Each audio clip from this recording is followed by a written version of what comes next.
शरणागति को एक बार में ही हो गई, अब दोबारा उसकी जरूरत नहीं है। लेकिन जो एक बार शरणागति हुई है उसकी विस्मृति फिर से न हो जाए, हमें स्मृति बनी रहे, इसके लिए निरंतर ये स्मरण रखना, हम भगवान की शरण में हैं, हम भगवान की शरण में हैं। अब हम भगवान की शरण में हैं तो शरणागत के कुछ लक्षण होते हैं। क्या होते हैं? लक्षण होते हैं। समझ में आनी चाहिए बात कि नहीं, कि हम शरण में हैं भगवान की। शरणागत जीव का जीवन कैसा होता है यह हमारे अनुभव में आना चाहिए। यदि अनुभव में नहीं आ, बहुत ध्यान से सुने शास्त्री जी, सोए नहीं, यदि हमारे अनुभव में नहीं आ रहा है तो यह नहीं है कि हमारी शरणागति नहीं, शरणागति तो पहली बार में ही हो गई। लेकिन यदि शरणागति का लाभ हमारी अनुभव में नहीं आ रहा है, इसका मतलब है कि शरणागत के जो लक्षण हैं उनको अपने जीवन में उतारने के प्रयत्न में हमें निरंतर लगे रहना चाहिए। कि भगवान ने हमें स्वीकार तो कर लिया, गुरु जी के माध्यम से भगवान ने हमारा हाथ पकड़ लिया, हम भगवान के तो हो गए, लेकिन भगवान के जो होते हैं वो होते कैसे हैं, भगवदीय जन कैसे होते हैं, क्या वैसे हम बन पाए या नहीं बन पाए? नहीं बन पाए तो उस प्रयत्न में हमें लगना है। चाहे ब्राह्मण हो, क्षत्रिय हो, वैश्य हो, शूद्र हो, अंत्यज हो, कोई भी मनुष्य क्यों न हो, स्त्री हो, पुरुष हो, जो भी जीव भगवत शरणागत हुए हैं उन्हें निरंतर इसी प्रयत्न में लगे रहना चाहिए कि हम भगवान के शरणागत तो हो गए, पर शरणागत के जैसे लक्षण होने चाहिए वे लक्षण हमारे में नहीं है, तो वे लक्षण हमारे जीवन में आवें। उनमें सबसे पहला लक्षण है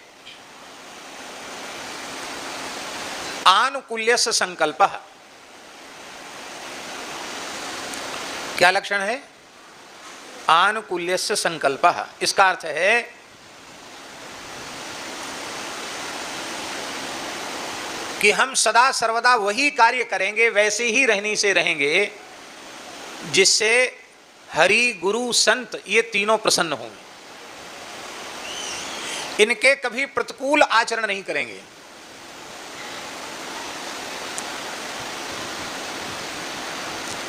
भगवान की, हरि, गुरु, संतों की अनुकूलता का संकल्प, ये पहली ही बात नहीं हो पाती है। हम अपने मनमाने ढंग से चलते रहते हैं, न भगवान के अनुकूल बन पाते, न गुरु जी के अनुकूल बन पाते, न संतों के अनुकूल बन पाते। हमने प्रामाणिक महापुरुष से सुना है कि कोई महानुभाव परम पूज्य प्रातः स्मरणीय पंडित श्री गया प्रसाद जी महाराज गिरिराज जी वाले बाबा सरकार के पास गए, बड़ी भावुकता में रोने लगे। बोले अब तो बिल्कुल सहन नहीं होता है, अब तो कैसे भी बाल कृष्ण का, कन्हैया का दर्शन करा दो। पंडित जी तो पंडित जी थे, सिद्ध कोटि के महापुरुष थे। पंडित जी बोले ये तो बड़ो भोरो है, यह तो कछु मत को, मोए राजी कर लो, ये तो गोद में बैठे हुए को तैयार बैठो है, मोए राजी कर लो। समझ में आई बात? नहीं आई। हमको प्रसन्न कर लो तो ये तुम्हारी गोद में बैठने के लिए राजी है। हमको प्रसन्न करने का मतलब क्या है? संतों के अनुकूल जीवन बनाना। भगवान के अनुकूल क्या है ये सत्संग से पता चलेगा, वेदादि शास्त्रों के श्रवण से पता चलेगा। धर्मनिष्ठ, सदाचार परायण, शास्त्रीय मर्यादा में बंधा हुआ जीवन हो, ये भगवान के अनुकूल है। क्योंकि श्रुति स्मृति भगवान की आज्ञा है, उसका उल्लंघन करके जो मनमाना आचरण करते हैं वो आचरण भगवान के अनुकूल नहीं है। वो भगवान के प्रतिकूल आचरण करने वाले, भगवान की आज्ञा को न मानने वाले भगवत द्रोही हैं। न वे भगवान के भक्त हो सकते, न वे वैष्णव हो सकते हैं। अनुकूलता का संकल्प। संत अनुकूल कैसे होंगे? उनके विचारों के अनुरूप, उनके उपदेश के अनुरूप हम अपना जीवन बना लें तो संतों की प्रसन्नता सहज प्राप्त हो जाएगी। भगवान की प्रसन्नता, जो भगवान को प्रिय हो वो करने लग जाओ, भगवान प्रसन्न हो जाएंगे। जो संतों को प्रिय है वो करने लग जाओ, संत प्रसन्न हो जाएंगे। हरि गुरु संत की प्रसन्नता से जो अति दुर्लभ है वो भी आपको सुलभ हो जाएगा, सब कुछ सुलभ हो जाएगा। पहली शर्त है ये, पहला लक्षण है क्या?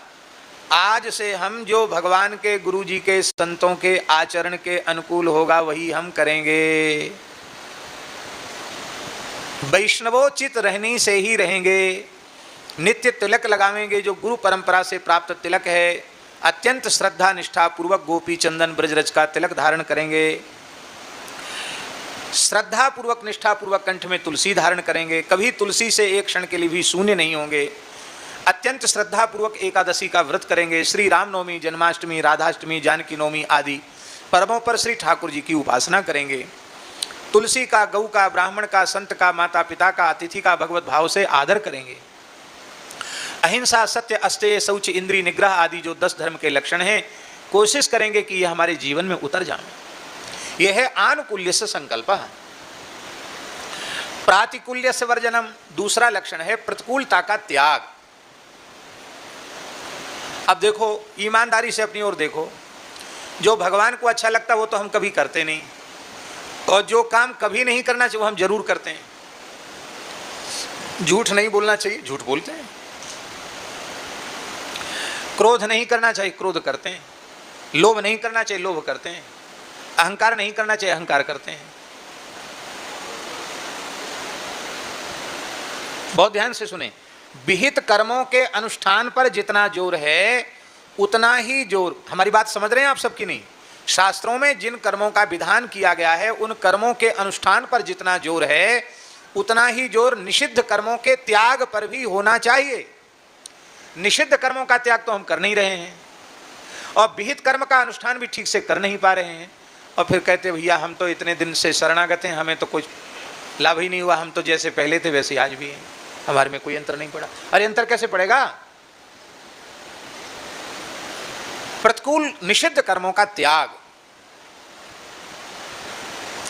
आप लोग कहेंगे कि हम तो पढ़े लिखे ही नहीं, हम कौन सी पोथी पढ़ के समझें कि क्या करना चाहिए क्या नहीं करना चाहिए। देखो, ये समझने के लिए एक अक्षर पढ़ने की जरूरत नहीं।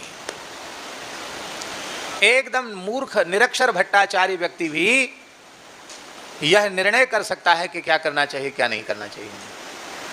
इसका निर्णेता परमात्मा सबके अंतःकरण में विराजमान है। बैठ जाओ भैया, बैठ जाओ। जिस काम को करने से, बहुत ध्यान से सुनो, बहुत ध्यान से सुनो, बहुत जरूरी बातें जीवन की। ये केवल सुनना नहीं है, इनको कंठस्थ कर लेना और निरंतर बार बार सुनना है, जिससे जीवन में आवे,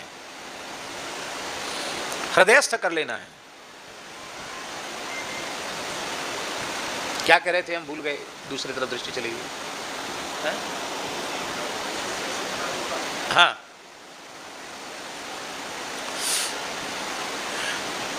विहित कर्म का अनुष्ठान भी हम ठीक से नहीं कर पाते हैं और निषिद्ध कर्मों का त्याग भी नहीं कर पाते हैं, और फिर कहते हैं कि हमको लाभ नहीं हो। कैसे लाभ होगा भाई? आपके घर के ऊपर की जो टंकी है उसमें पानी चढ़ाने का पाइप 2 इंच का है और 6 इंच का बम्बा खुला हुआ है, तो चाहे जितनी बढ़िया मोटर लगा दो, दिन भर रात भर मोटर चले, फूक जाएगी भली मोटर, लेकिन टंकी भरने वाली। अरे छिद्र तो बंद करो पहले। तो हम कह रहे थे कि बिल्कुल पढ़े लिखे होने की जरूरत नहीं, भीतर भगवान बैठे हैं। जो काम करने से हमारे मन में बहुत प्रसन्नता होती हो, माता पिता गुरु संत सब अपने से बड़े सब प्रशंसा करें कि हाँ नहीं बहुत बढ़िया काम किया, ऐसा ही करना चाहिए, बहुत अच्छा बहुत अच्छा बहुत अच्छा, वो बढ़िया काम है, वो विहित कर्म है।